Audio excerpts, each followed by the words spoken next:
It was a time of scarcity and a time of success when Oklahomans wore fur coats and flew in private jets.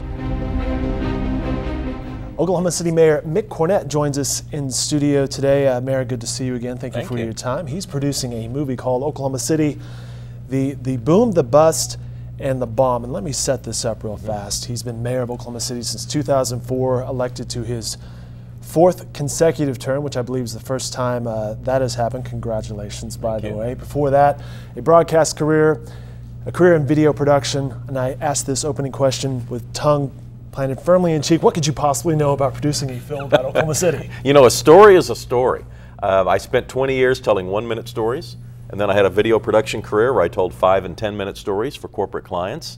And this is different because it's a full-length motion picture, but I divided it up into chapters. So it's a series of shorter stories that comprise this one long tale of what happened to Oklahoma City between the years of 1970 and 1995. Well, let's talk about that. Why did you pick that range? Well, it dawned on me that the city we have today is a direct result of the life experiences of that time period. And there's a famous Oklahoman named Paul Harvey from my generation, not yours. But he had a... I grew up listening to Paul Harvey. Oh, you did? What Okay. Great storyteller, great voice. Well, he had a franchise called The Rest of the Story, in which he would take an event in history, and then he would tell you what happened before that you probably didn't know. And that was called The Rest of the Story. And I got to thinking, that's kind of what this movie is. You look around Oklahoma City today, you see a lot of really cool stuff.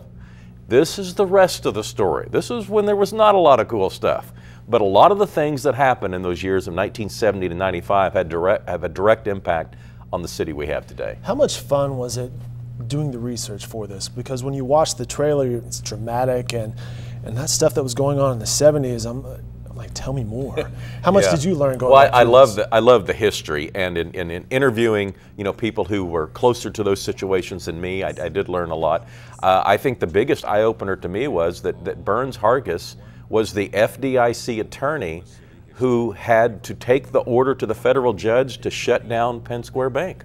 And who gets to do that, right? I've known Burns really well for 10 years, known who he was for 20 years. I never knew that in 1982, that was his, one of the toughest jobs a young man can face, is to have to go in there and start that first domino of what would be an incredibly tough row ahead.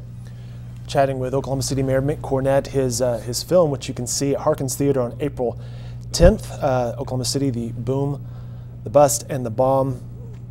What made you think you wanted to do this? Well, I realized that by now, some 20 years after the bombing took place, half the people that live in the city now didn't live here 20 years ago. A lot of people have moved here, a lot of young people coming up, and they don't have any reason to have shared the life experiences of that generation. And I think it's a story that needs to be told. The last thing we want to do is repeat some of the mistakes that were made during that time period.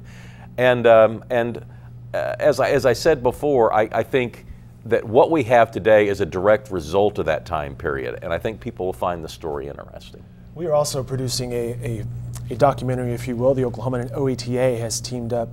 It's a film called Resilience. It is about the Oklahoma City bombing back in 1995.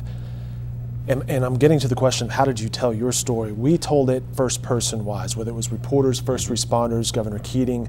Basically, hey, tell us your thoughts, what you went through. What's your style of delivery for your film? It's new style. It's both. So people are talking in first person, but I'm filling in the gaps. Where the story needs to be moved along. I narrate much of the story, but there's a lot of really interesting people that they're chosen to interview, and I try to pick people that are lively and can tell a story, and some of the things that went on I never knew, and they have affected corporate Oklahoma City. They have affected the energy companies we have today, the development that we have today. A lot of the things that we take for granted today are the direct result of those events. Well, how did you pick the people that are in the film? Well, it's a good cross-section of people that I knew were good speakers. In other words, just because a person's knowledgeable doesn't make them good in front of a camera. This is true. And so I tried to choose people that I knew had an experience of talking in front of people and on camera, and so that was a good part of it. I wanted good orators. good storytellers. And I wanted people that were close up. So about the energy crisis and how the banking industry was affected, and people that were involved in development and on the sports side. And so when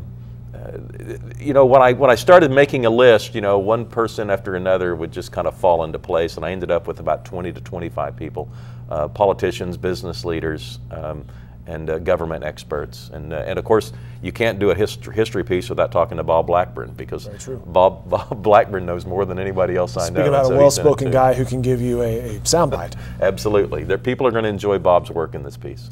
For that matter, Burns Hargis, he's a walking soundbite, yeah, right? He's great on camera.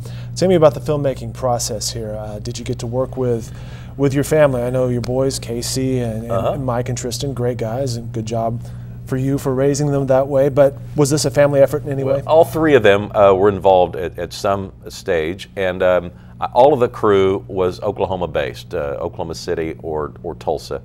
I started by settling up the interviews. So I set up 25 interviews about 3 years ago. So 2012 was when I started the interview process. Once I'd gathered the interviews and was kind of doing the research, searching the archives of the Oklahoman and reading the books that were available on this time frame, I then spent a year, because you got to remember, I have another full-time job, so I don't have a whole lot of time to spend on this. So it took me a year to kind of write the script and to then get into the editing process. So it was very time consuming. It was probably a year's work, but it took me 3 years because of all the other things I'm busy doing. Absolutely. Mayor Mick Cornett of Oklahoma City here. Again, screening April 10th at Harkins Theater. A cool thing coming up on April 8th, though, at 2:30 p.m. a Twitter Q&A with Mick Cornett. You can submit your questions. The hashtag is OKC Movie Chat. You can email those in advance at social@okcmovie.com. And this is not just a Twitter chat. I believe there's some video aspects to this, right? That's right. You probably know more about it than me. It's my first Twitter chat. But yeah, there is a video aspect to it. People will actually see some of the behind-the-scenes stuff at the video chat. Let me ask you a couple more questions. Okay. This time period, 1970 to 1995, a lot of change. Mm-hmm. What else needs to change in Oklahoma City? Well, we need to improve on our shortcomings. Public transit. Trying to plan for the city that we're creating. I think a lot of the MAPS 3 projects do that. If you look at the park that we're building, that park is not necessarily for the city we had in 2009 when we passed the election. It's for the city that we're creating, the green space we're going to need for the vibrant downtown core that we're building.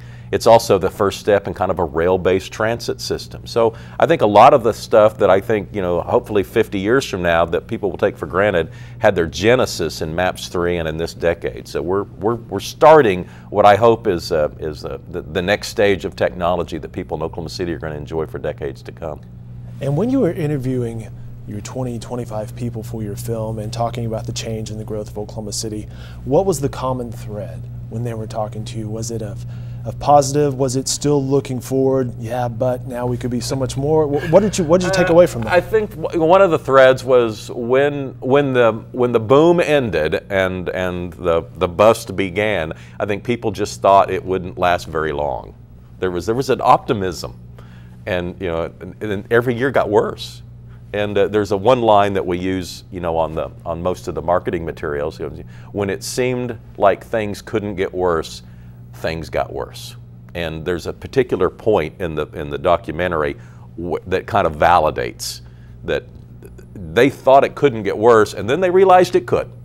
And then, as Burns Hargis put it, then we really crashed. So it was 100 banks failed in the state of Oklahoma. Just imagine. 100 banks in a state our size failing. And it took with it the energy economy, the commercial real estate economy, and the banking economy. They all bottomed out simultaneously. He's Mayor Mick Cornett, and sir, we thank you for your time today. Congrats on the movie and best of luck with the movie. Again, you can watch it April 10th at Harkins Theater. Sir, thank you very much. Appreciate it. You bet. Thank you. And when the dust settled, Oklahomans were at rock bottom. And then we really crashed. This is the raw, untold story of the most tumultuous time in Oklahoma City history. The story of a generation that would not surrender. The story of us. Oklahoma City. The boom, the bust, and the Bomb.